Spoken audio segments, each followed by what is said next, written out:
আমার ভাইয়ারা, এই যে আমার হাতে একটা কাগজ, যদি আমি এখানে পানি লেখি এটা ভিজবে না, যদি আগুন লেখি এটা পুড়বে না, কিন্তু বাস্তব আগুন হলে লেখা লাগবে না, লাগাইতে লাগাইতে পড়া শুরু হবে, ঠিক কিনা?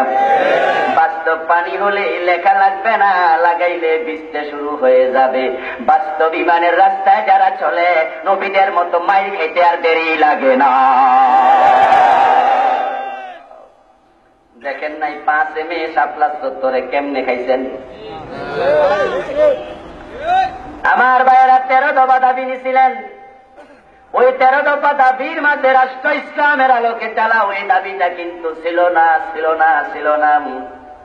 ওই 13 দফা দাবির মাঝে ছিল সংবিধানে আল্লাহর উপর আস্থা বিশ্বাস সংযোজন করো, মেয়েদের বোরকা বোধ পরে বের হতে হবে, বোরকার আইন করো, এই জাতীয় দাবিগুলা ছিল।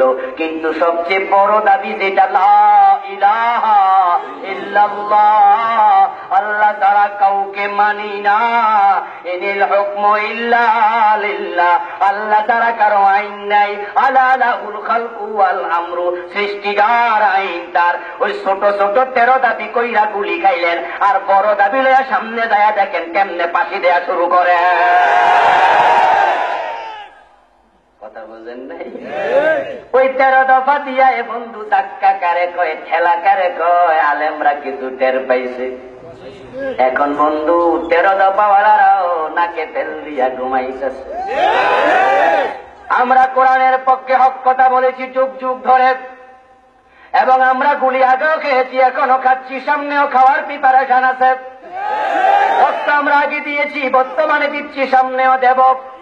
আমাদেরকে গুলি দিয়া, রক্ত নিয়া, ফাঁসি দিয়া আমাদের দাবি থেকে কেউ সরাতে পারবে না।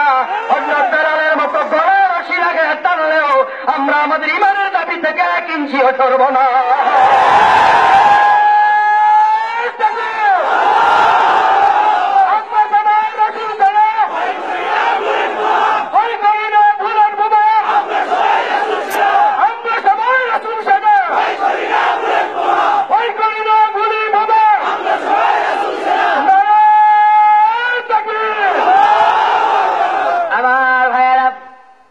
এই যে ভয় করেন না বুলেট বোমায়, কথা যেন হেঁচা হয়, মিটা যেন না হয়। আবু বকর সিদ্দিক বলেছিলেন, ইয়া রাসূলুল্লাহ, কাফেররা তো এসে গেছে, আমরা যে গুহার মাঝে লুকাইলাম, বিশ্বনবী গুহায় লুকাইছেন ভয়ে নয়, ভয়ে নয়, বরং এটা আল্লাহর ইশারা ছিল, ঠিক না?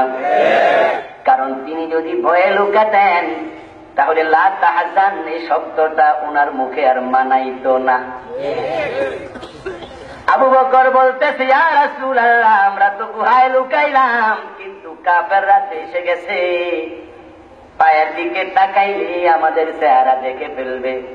আল্লাহর নবী হযরত আবু বকর সিদ্দিককে ওই দিন প্রবোধ দিলেন, সাহস দিয়ে বলছিলেন, লা তাহজান ইন্নাল্লাহ মা'ানা। জোরে বলেন সুবহানাল্লাহ।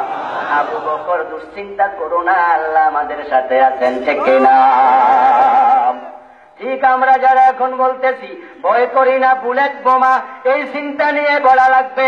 হিংস্রতার জন্য নয়, সহিংসতার জন্য নয়, বরং আমাদের চিন্তা হবে আমরা আল্লাহর কোরআনকে বাংলার জমিনে কায়েম করার জন্য উঁচু পাহাড়ের চূড়ার মতো মাথা উঁচু করে সামনে যাব। আমাদের বুক ঝাঁঝরা করে দিও, আমাদেরকে কোরআনের আইনের দাবি থেকে সরানো যাবে না। বুঝেন নাই কথা?